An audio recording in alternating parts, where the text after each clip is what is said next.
Assalamualaikum warahmatullahi wabarakatuh. Bismillahirrahmanirrahim. Alhamdulillah wassalatu wassalamu ala Rasulillah Sayyidina wa Maulana Muhammadin ibni Abdillah wa ala alihi wa sahbihi wa mawala la hawla wa la quwata illa billah.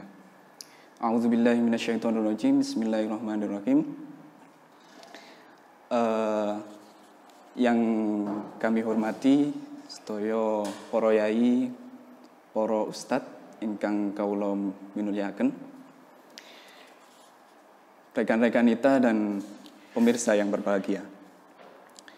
Puji syukur kehadirat Allah Subhanahu wa taala yang telah memberikan kita nikmat berupa kesehatan dan kesempatan serta sempat sehingga kita dapat menjalankan ibadah ini dengan keadaan yang baik-baik saja. Kali kedua, salawat serta salam semoga selalu tercurahkan kepada junjungan kita Nabi Agung Nabi Muhammad Sallallahu Alaihi Wasallam yang telah memberikan kita petunjuk beliau sehingga kita dapat menjalankan syariat Islam dengan jalan yang sebenar-benarnya. Baik rekan-rekan kita dan pemirsa yang dirahmati Allah, pada kesempatan kali ini kami akan mencoba menjelaskan tentang peristiwa yang sangat menakjubkan pada bulan Ramadan, yakni Nuzulul Quran. Nuzulul Quran. Sebelum kita membahas tentang Nuzulul Quran, mungkin terdapat beberapa pertanyaan di dalam benak hati kawan-kawan sekalian, rekan-rekan kita sekalian. Al-Quran ini merupakan qadim ya. Ini sempat dibahas pada periode Imam Syafi'i, dan Imam Hambali pada zaman dahulu tentang gencar-gencarnya pembahasan tentang Al-Quran ini qadim atau hadis, seperti itu. Al-Quran ini qadim atau hadis, dan kita sepakat, ulama kita, kiai-kiai kita juga sepakat mengenai pendapat bahwa Al-Quran merupakan kalamullah dan pasti qadim, seperti itu. Lantas ketika Al-Quran ini dianggap sebagai kalamullah yang qadim, mengapa Al-Quran ini diturunkan secara bertahap seperti itu? Dan para sisi ekstremis yang berfaham bahwa Al-Quran itu hadis menyerang kita pada sisi itu. Pada zaman dahulu juga terjadi seperti itu. Nah, sebelum kita menjawab pertanyaan tersebut, alangkah lebih baiknya kita menelisik lebih jauh mengenai Nuzulul Quran ini. Nuzulul Quran ya, kita bahas secara rinci saja. Al-Quran secara bahasa ini, Al-Qur'anu, kami bacakan ya. Al-Qur'anu huwa kalamullahi ta'ala al-munazzalu ila qalbin nabi sallallahu alaihi wasallam biwasitati Jibrila al-muta'abbadu bitilawatihi al-manqulu ilaina bitawaturi al-mu'jizu walau bisuratin minhu al-mabdu'u bisuratil fatihati wal makhtumu bisuratin nasi. Yang artinya Al-Quran adalah kalam Allah Ta'ala. Itu jelas ya.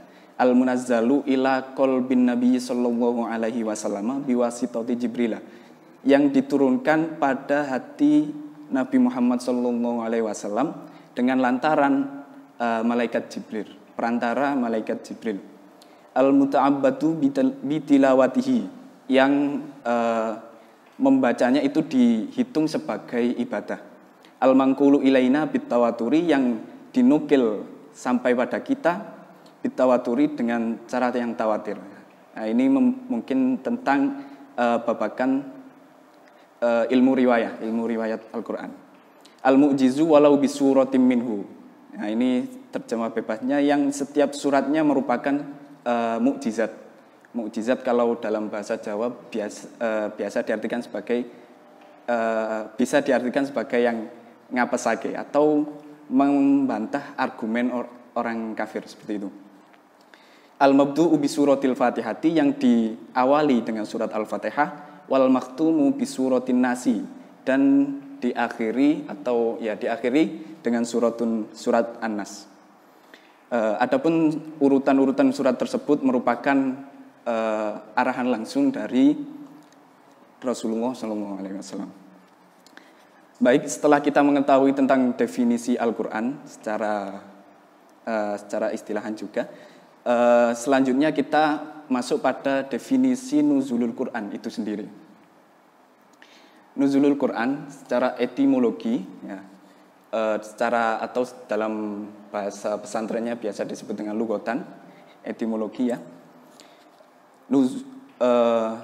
Sebenarnya dalam Al-Quran tidak ada kata nuzul atau tidak menggunakan kata nuzul seperti itu untuk menisbahkan pada turunnya Al-Quran. Akan tetapi terdapat dua istilah yang digunakan Al-Quran untuk mengungkapkan kata turun ini. Yang pertama yakni nazzala yunazzilu tanzilan, yakni menggunakan bentuk masdar tanzil. Entah itu berupa nanti mustaqnya juga bisa nazzala atau nuzila atau yunazzilu dan tanzilan seperti itu. Ini sulasi mazid rubai ya, dengan tad'iful ain fi'il. Kemudian makna dari nazzala yunazzilu tanzilan ini bermakna konotatif, yakni turun secara berangsur-angsur. Kemudian ungkapan yang kedua adalah menggunakan masdar inzalan, yakni anzala yunzilu inzalan. Ini juga sulasi mazid rubai dengan tambahan hamzah kotok di awalnya. Ini menggunakan makna denotatif, yakni menurunkan. Setelah kita mengetahui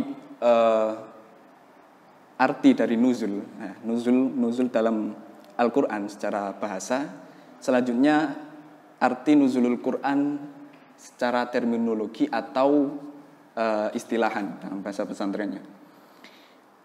Nuzulul Quran diartikan sebagai proses mempermaklumkan Al-Quran dengan cara dan sarana yang dikehendaki Allah Subhanahu wa Ta'ala, sehingga dapat diketahui oleh malaikat untuk disampaikan kepada Nabi Muhammad SAW. Di situ ada kata cara dan sarana yang dikehendaki oleh Allah Subhanahu wa Ta'ala. Dan cara dan sarana ini tidak ada yang tahu ya, wallahu a'lam bagaimana caranya Allah mempermaklumkan Al-Quran ini kepada malaikat. Kemudian untuk disampaikan kepada Nabi Muhammad SAW. Hal ini dalam pengertian ini dapat kita simpulkan bahwa proses turunnya Al-Quran itu tidak secara instan kepada Nabi Muhammad SAW. Akan tetapi secara terdapat beberapa tahapan-tahapannya, seperti itu. Selanjutnya kita akan membahas tentang proses turunnya Al-Quran. Dan mungkin beberapa teman-teman sudah paham mengenai proses ini. Proses yang pertama adalah dari Allah, karena Al-Quran ini merupakan kalamullah yang kita yakini, kiai-kiai kita yakini bahwa Al-Quran adalah kalamullah yang qadim, seperti itu. Jadi proses yang pertama adalah dari Allah ke Lauhul Mahfuz. Hal ini menunjukkan hal ini didasari oleh ayat Al-Quran pada surat Al-Buruj akhir-akhir ya. Yang berbunyi A'udzubillahi minasyaitonirrajim, Bismillahirrahmanirrahim. Bal huwa Qur'anum Majid fi Lauhim Mahfuz. Pada ayat tersebut dapat kita simpulkan bahwa Al-Quran itu pernah menempati yang namanya Lauhim Mahfuz. Apa itu Lauhim Mahfuz? Dalam Tafsirul Jalalain, karya Imam Jalaluddin Al-Mahali dan Imam Jalaluddin Asyuyuti, diterangkan bahwa Lauhim Mahfuz ini merupakan sebuah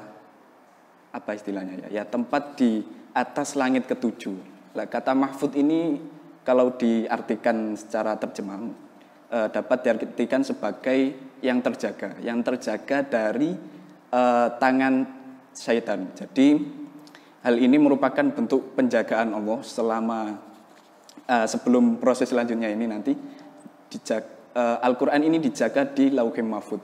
Lauhim Mahfuz ini karena di atasnya langit ketujuh, Syaitan tidak bisa istilahnya apa ya? Berikut campur, tidak bisa mengotak-atik Al-Qur'an tersebut. Jadi tetap otentik, intinya seperti itu. Kemudian proses yang kedua yakni dari Lauhul Mahfuz ke Baitul Izzah. Nah, ini didasarkan pada ayat salah satunya pada ayat pertama surat Al-Qadr, yang ini kami bacakan juga tafsirannya pada kami kutip pada Tafsirul Jalalain juga, yang berbunyi A'udzubillahi minasyaitonirrajim. Kita maknani juga ya. Bismillahirrahmanirrahim. Inna anzalnahu fi lailatul qadri. Inna stune ingsun Allah iku anzalna nurunaken sapa ingsun Allah hu ing Al-Qur'an. Ayil Qur'ana tegese Al-Qur'an jumlatan kelawan kumpulan wahidatan kang siji minal lauhil mahfudi saking lauhil mahfud. Tadi sudah diterangkan ya mengenai sedikit tentang lauhil mahfud. Ilas sama'id dunya maring sama'id dunya, atau biasa kita kenal dengan, atau bisa juga disebut dengan Baitul Izzah. Fi lailatul qadri ing dalam Lailatul Qadar. Nah, dalam ayat tersebut dapat kita artikan bahwa Al-Qur'an ini juga turun pada Lailatul Qadar, bertepatan pada Lailatul Qadar, seperti itu. Kemudian proses yang selanjutnya yakni dari Baitul Izzah atau sama'id dunya tadi yang diibaratkan pada tafsir Jalalain kepada Nabi Muhammad sallallahu alaihi wasallam. Hal ini didasarkan pada salah satunya pada ayat Al-Qur'an yang berbunyi A'udzubillahi minasyaitonirrajim. Bismillahirrahmanirrahim. Wa Qur'anan faraqnahu litaqra'ahu 'alan nasi wa 'ala muksin wa nazzalnahu tanzila. Surat Al-Isra ayat 106. Dalam ayat tersebut juga dijelaskan bahwa surat-surat atau bagian-bagian dari Al-Qur'an itu dikirimkan kepada Nabi Muhammad sallallahu alaihi wasallam dengan cara berangsur-angsur atau bertahap seperti itu. Kembali kepada problematika yang kita bahas pada awal tadi, yakni tentang kalamullah ini qadim atau hadis, seperti itu. Ini sebenarnya sudah dibahas pada jauh-jauh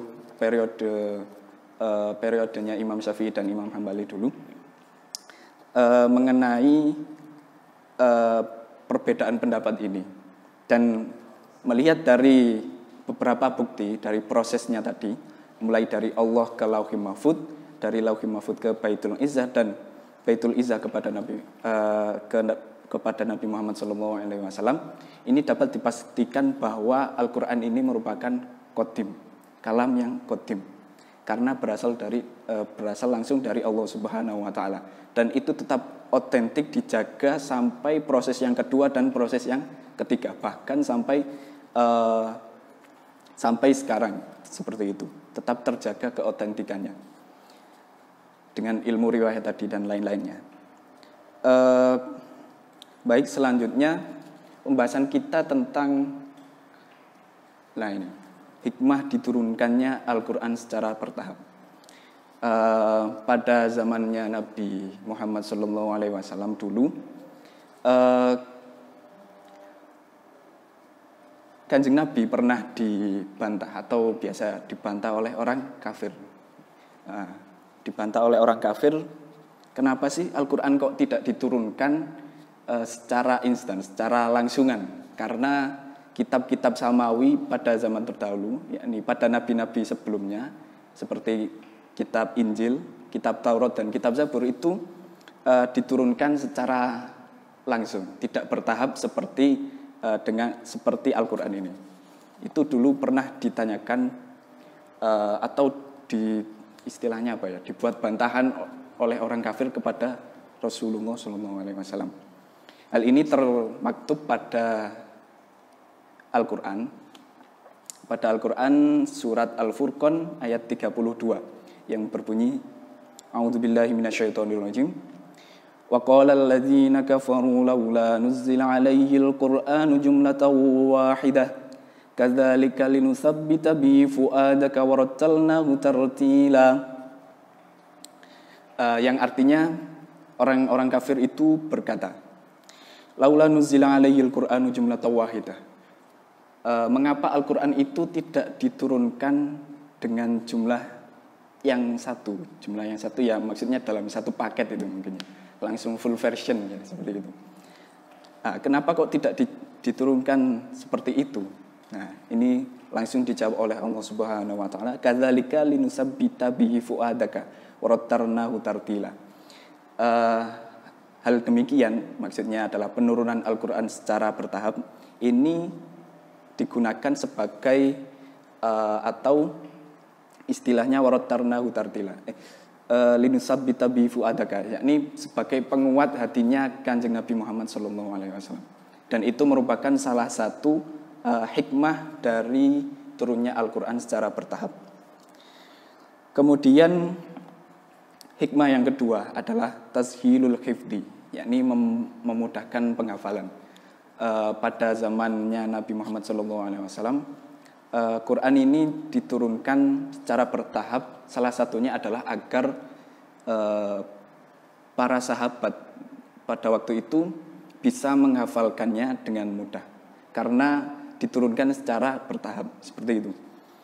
Kemudian juga hikmah yang ketiga adalah tashilul amali, yakni mempermudahkan amal atau penerapan Al-Quran seperti itu. Hal ini juga pastinya berefek dengan pemberlakuan syariat seperti itu ya. Pemberlakuan syariat, karena Al-Quran ini diturunkan secara bertahap, otomatis hal-hal yang mengenai syariat itu juga bertahap, seperti diwajibkannya sholat, diwajibkannya puasa, diwajibkannya zakat dan lain-lain itu datangnya secara bertahap seperti itu. Nah, hal ini juga merupakan salah satu hikmah dari turunnya Al-Quran seperti itu. Ya, mungkin cukup sekian yang dapat kami sampaikan.